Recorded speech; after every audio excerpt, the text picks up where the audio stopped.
Fala aí galerinha, tudo beleza? Eu sou o Thiago e você está no .Experiente, o canal do software livre.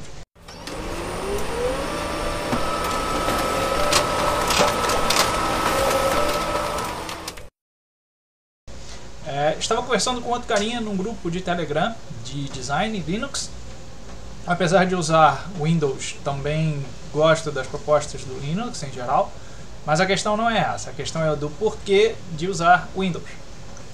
Devido a uma série de outros programas pagos que existem, nem todo mundo pensa em deixar o arquivo original que divulgam pela internet de forma compatível com a realidade da maioria. E a maioria tem duas grandes vertentes: as que pagam pelo programa ou pirateiam para usar um programa pago, e aquelas que não usam programas pagos. E aí entra uma situação específica. Um carinha, uma pessoa, recebeu um arquivo, na verdade ele pegou um arquivo num site específico e o arquivo veio como arquivo EPS. Os arquivos EPS têm uma proposta que é facilitar a transposição entre saídas, tá? Eu tenho meu arquivo original que vem de um programa específico e ele precisa chegar num outro específico que vai dar saída para a impressão. EPS significa Encapsulated PostScript, ou seja, encapsulamento de pós-escritura, algo parecido com isso, tá? E o arquivo que esse carinha pediu veio em formato EPS, só que ele não abriu. E aí começou uma série de problemas para esse carinha. Eu dei algumas sugestões, falei para mudar o formato, copiar o arquivo, mudar o formato, mudar a terminação, ver o que acontecia e continuava com problemas.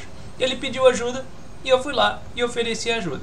Vamos dar uma olhada no que eu tive que fazer para chegar no resultado final. Na tela ativa, que é a que está aqui na minha frente, eu tenho uma série de arquivos e aí tem o arquivo EPS. Esse é o arquivo original, tá até aqui dizendo o nome, 1,77 metros. O arquivo praticamente é esse carinha aqui, tá? Que é essa informação que para mim interessa. Só que existe um problema. Quando eu peguei o arquivo EPS e transformei tanto em JPG, JPEG, quanto PNG, PDF e SVG, para poder saber qual era o conteúdo, entender, conseguir ver o conteúdo desses arquivos, ou melhor, desse arquivo em si, eu tive um sério problema, que foi nenhum desses formatos reconheceu o arquivo. E aí eu olhei, cara, esse programa, essa situação tá me sacaneando, né? Da mesma forma que sacaneou o carinha.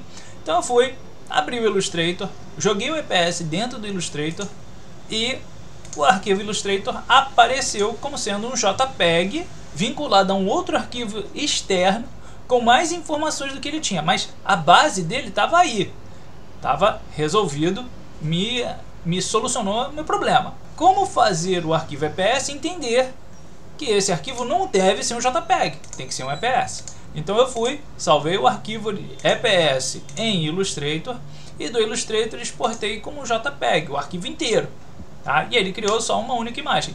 Com isso eu consegui enxergar o que estava dentro do arquivo. Com isso, com o arquivo entre aspas resolvido, o próprio carinha que pediu ajuda falou, ó, não, já aconteceu isso outras vezes, já passei por isso outras vezes e não imaginava. Eu sou um carinha que trabalha com programação, trabalho com linguagem, não necessariamente arquivos de arte, e quando eu vi um EPS que não funcionava, ficou estranho. E realmente fica muito estranho, porque a gente bate a cabeça para achar a solução. E aí vem a pergunta lá do início do vídeo: por que é que eu não troquei para um sistema Linux em relação ao Windows? A Adobe, querendo ou não, ainda é o carro-chefe, o pacote de programas carro-chefe que todo mundo corre atrás, independente de qual seja, se é pago ou gratuito, grande ou pequeno. A questão não é essa, a questão é que a Adobe, por estar na crista da onda, ela vai se preservar no direito de escolher quais e quantos sistemas ela vai desenvolver os programas dela. E é exatamente o que ela faz. Joga para Windows e para Mac porque são os mais, entre aspas, seguros e usados, sabe? Principalmente o Mac, que quase não tem vírus. Nesse ponto eu concordo. A questão é, cara, o usuário é esse carinha que deu dor de cabeça, não a Adobe, tá? Foi um mau uso do programa colocar o arquivo de um jeito para quando chegou nas mãos de outros, não resolveu. E aí existe um outro detalhe além desse, que é o bom uso do programa, quem usa versões mais modernas do que a que um usuário qualquer usa, ou seja, vou dar um exemplo básico de já estamos, né, chegando na versão 2021 ponto alguma coisa, indo para a versão 2022. Geralmente a Adobe lança as versões do ano seguinte na metade do ano anterior, então colocando da seguinte forma: julho e agosto do ano 2021 vai sair a versão 2022 e até maio, junho de 2021 vão estar atualizando as versões do ano 2021, o ano vigente. Pode ser que aconteça algum atraso ali, em vez de sair entre julho e agosto, sair em setembro, outubro, ali quase novembro, o que é aceitável, mas antes de chegar no ano seguinte, no nosso caso, no exemplo que eu estou usando é o ano vigente desse vídeo, que é 2021, o Adobe vai lançar lá. É comum lançar no meio do ano, mas não é improvável nem tão estranho lançar entre outubro e novembro, beirando dezembro, para ter o programa compatível com o ano seguinte. Então, o usuário que está usando uma versão mais moderna, mais atual do programa, também é responsável por saber salvar o arquivo que ele está trabalhando em versões compatíveis com programas mais antigos. Até porque o usuário não é obrigado a saber qual é a versão que eu uso, mas ele tem certa obrigação em deixar o arquivo compatível com a maior quantidade de versões possíveis. E aí é que entra o bom uso do programa. A maioria não sabe fazer. Mas muitas vezes a pressa, a comodidade, uma questão de não vou fazer porque é para mim mesmo e tal, aí quando distribui para outra e acaba não sendo compatível. Acontece? É comum, acontece, tá? Mas é para chamar a atenção de, tentem fazer a maior quantidade possível de compatibilidade dos seus arquivos antes que vocês deem dor de cabeça para outros, atrasando o trabalho dos outros usuários. Tá? Sejam coerentes com a realidade dos outros, principalmente aqueles que fazem trabalhos que vão ser passados adiante. Faça as coisas serem compatíveis com a maior quantidade possível de pessoas, porque eu não sou responsável pela realidade delas, mas eu, usuário, sou responsável pela compatibilidade do arquivo na maior quantidade de realidades existentes. Esse é o vídeo de hoje. Espero que seja uma boa dica, seja uma forma legal de mostrar que é possível fazer trabalhos bons e relevantes para a maioria, e que, acima de tudo, o que tem que prevalecer e sobressair a todas as problemáticas e situações estranhas que estamos vivendo é justamente o bom trabalho para a maioria. Até o próximo.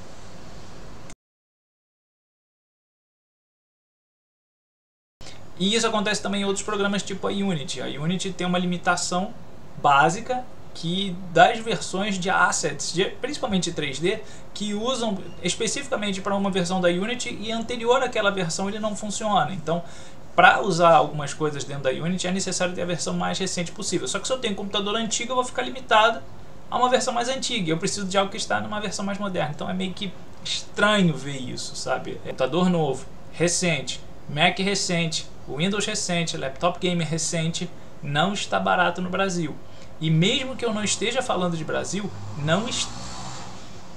e mesmo que eu esteja falando de fora do Brasil, lá fora também não está barato. Tá? As próprias fabricantes estão falando, estamos com problema de desenvolvimento, de fabricação de coisas por conta dessa situação de pandemia. Então tá tudo ficando mais caro, não porque eles querem, mas porque não dá para ficar mais barato. E colocar a culpa em segundo, terceiro, quarto funcionário, quarta pessoa, quarta empresa, não interessa.